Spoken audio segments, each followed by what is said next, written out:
Ini adalah hewan kontrak jenis ular dengan kesetiaan 100%. Harganya yang selangit membuat semua orang takut. Tapi orang-orang rela menjual segalanya demi mengikat kontrak dengannya. Hanya kamu yang tidak peduli dengan hewan spiritual semacam ini.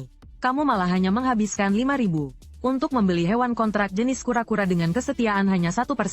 Bahkan saat ia melihatmu untuk pertama kalinya, ia ingin langsung menelanmu bulat-bulat. Tapi kamu juga tidak ragu-ragu mengikatnya sebagai hewan kontrak pertamamu. Hanya karena kamu telah membangkitkan sistem hewan ganas purba kembali ke leluhur, yang dapat membuat hewan spiritual dengan kemurnian darah lebih dari 1% kembali ke leluhurnya menjadi hewan ganas purba yang telah punah.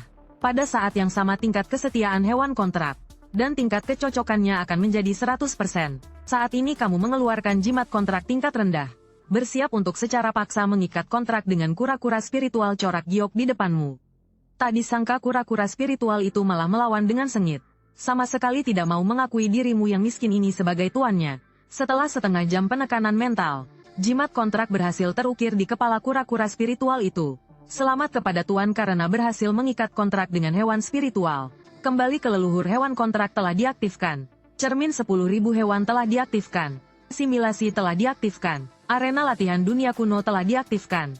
Hadiah awal 1 botol cairan kembali ke leluhur. Dapat membuat kura-kura spiritual corak giok bintang 1 tingkat luar biasa kembali ke leluhurnya menjadi kura-kura barbar corak darah bintang 2 tingkat luar biasa.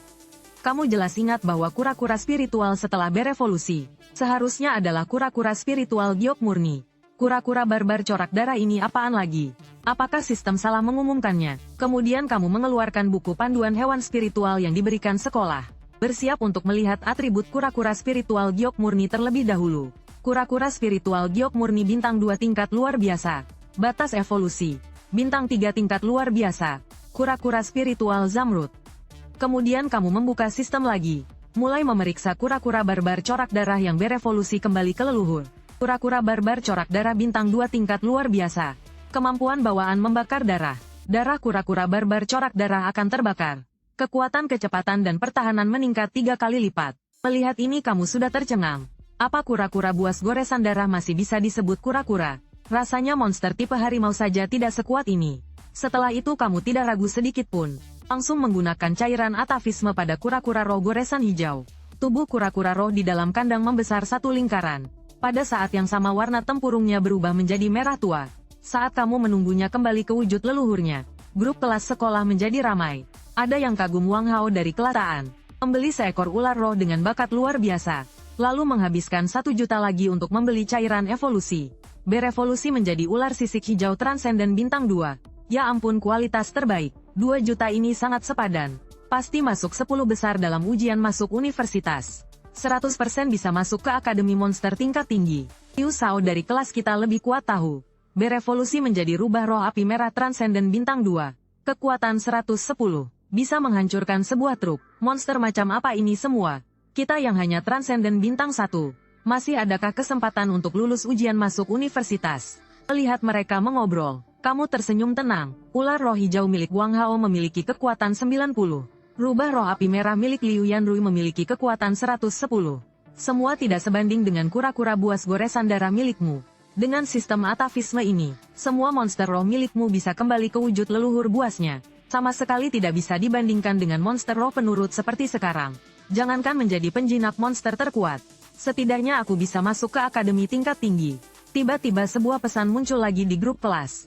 Paman sepupuku dari divisi penegakan hukum baru saja menangkap sekelompok pedagang ilegal yang menjual monster roh yang ditolak. Dan menyita sebuah daftar pembeli.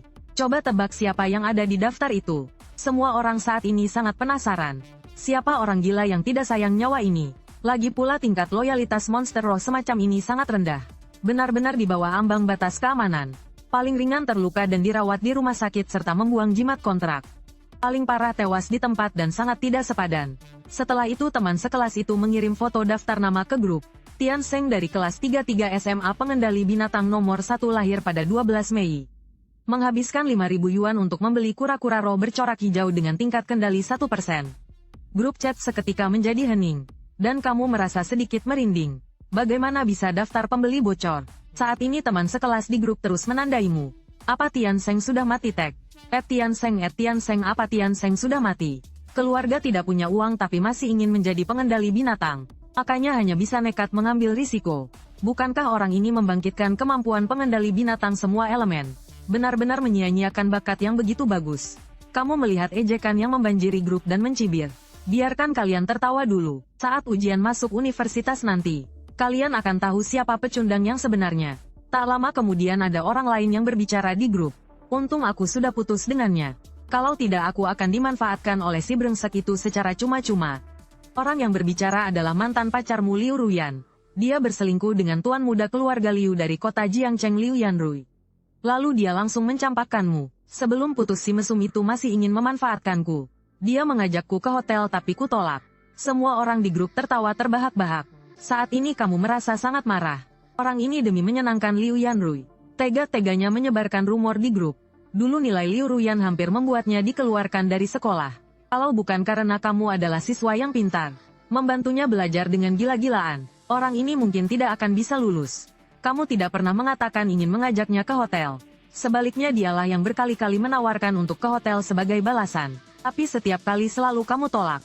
Sekarang dia mencampakkanmu dan menggaet Liu Yanrui.